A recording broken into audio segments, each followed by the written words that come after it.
In 1906, there were a series of unfair cases and a botched hanging. Representative George A. Mackenzie wanted to abolish capital punishment. He proposed the bill 3 times, and on his 3rd try, he was successful.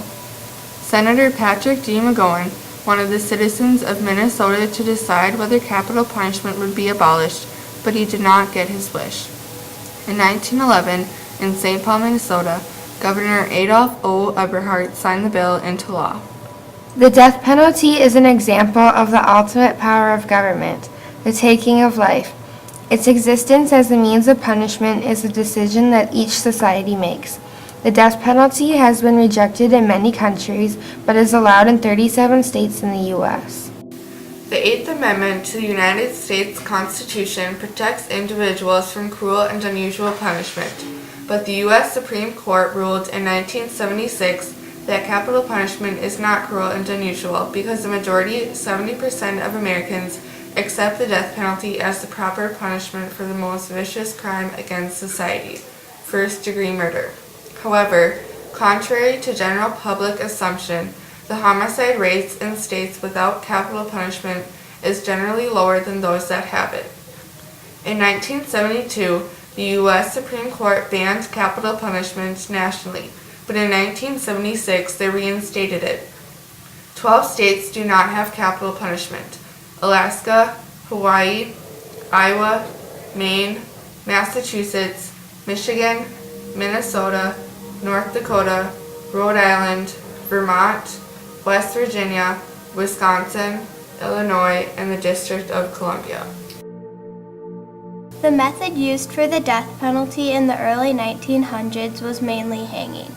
Another method used earlier in the 1800s was a gas chamber, in which the person who was to be executed would be placed in a chamber that would be filled with a lethal gas that would kill them.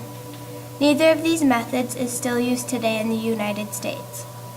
One method that was used even in centuries before the 1800s was the firing squad, in which a person would be locked in a chair in a solitary room or locked in place outside of a building, and several individuals would shoot at the person simultaneously. Another used earlier in the 1900s and used now is the electric chair. The individual would be strapped to a chair and about 2,500 to 3,000 volts of electricity would be shocked into the body, stopping the heart. The most used method of capital punishment used today is lethal injection. 3 chemicals are inserted into the body to stop the heart of the criminal. Minnesota's Office of Governor Execution has complete records of executions from only 1889 to 1910, but it is commonly thought that between 1680 and 1911 there were 66 executions carried out in the territory of Minnesota. The only state with legislatures that have abolished capital punishment that has more records of executions is West Virginia. Minnesota holds the record for the largest mass hanging in U.S. history, which took place during the Civil War.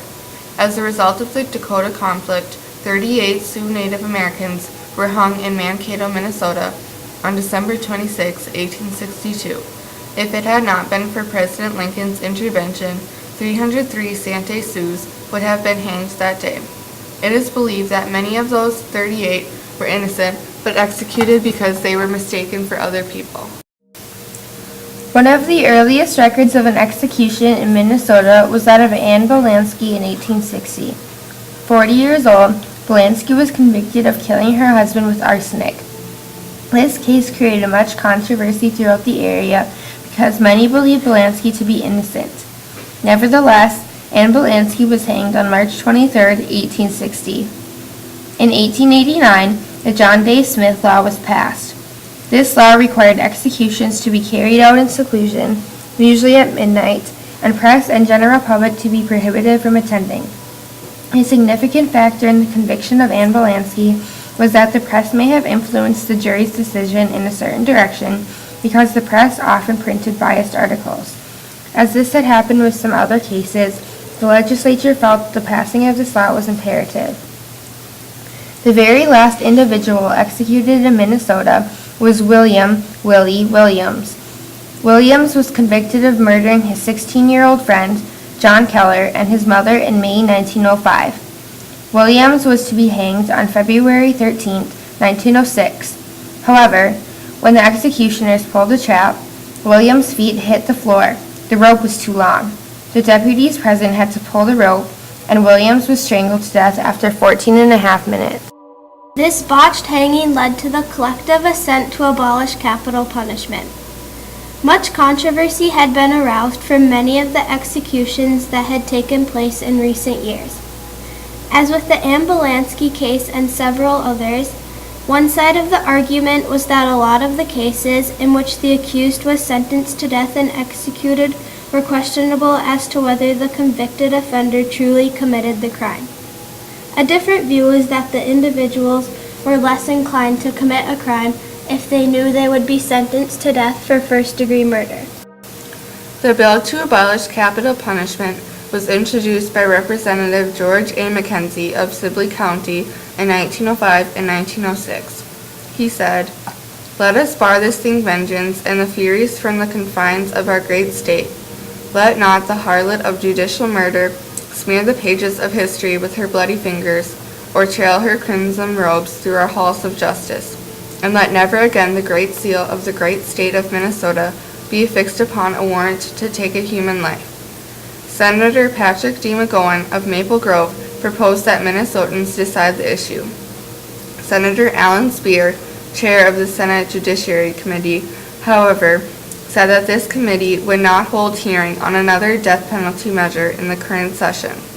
Then, McGowan took the bill to Representative Kathleen Valanga of St. Paul, chair of the House Judiciary Committee. She said that her committee would not hear any death penalty bills this session unless they were approved first by the Senate Judiciary Committee. A committee vote during that session would be significantly different, she said, because 16 of the 21 members opposing the bill were on the committee. The vote to abolish capital punishment in Minnesota passed 95 to 19 in the House and 35 to 19 in the Senate, and on April 22, 1911, Governor Adolph O. Eberhart signed the bill into law. There were many tries for reinstatement throughout the years since 1911, but none were successful. In 1913, a House bill to revive the death penalty came to a vote twice, and were close, 56 to 51 and even 49 to 51, but failed. 10 other tries for reinstatement are recorded between 1915 and 1989. Only in 1913 and 1923, however, did the bill make it past the committee to be put to a final vote. In 1914, Frank Price murdered his wife, Mary Fridley Price, to inherit the family fortune. After pushing her off a cliff, Price was convicted of first-degree murder, but since capital punishment was abolished 3 years before, he was sentenced to life imprisonment instead of the death penalty. In 2004, then Governor Tim Pawlenty tried to reinstate capital punishment through a constitutional amendment. His proposal, like McGowan's, was that Minnesotans should decide if they would accept capital punishment in their state. Pawlenty suggested that the death penalty only be applied in cases where there is ironclad DNA evidence of guilt and only on murders of police officers, of multiple victims, or of, quote, vicious assaults on women and children. However, his proposal failed to pass. 60% of the population of Minnesota accepts the death penalty, but it also has one of the lowest current homicide rates in the country. Some believe that this is because of the non-existence of capital punishment, while others ignore this fact and continue to push for the reinstatement of the death penalty. Whether or not these statistics will eventually lead to a reinstatement in the state is yet to be seen.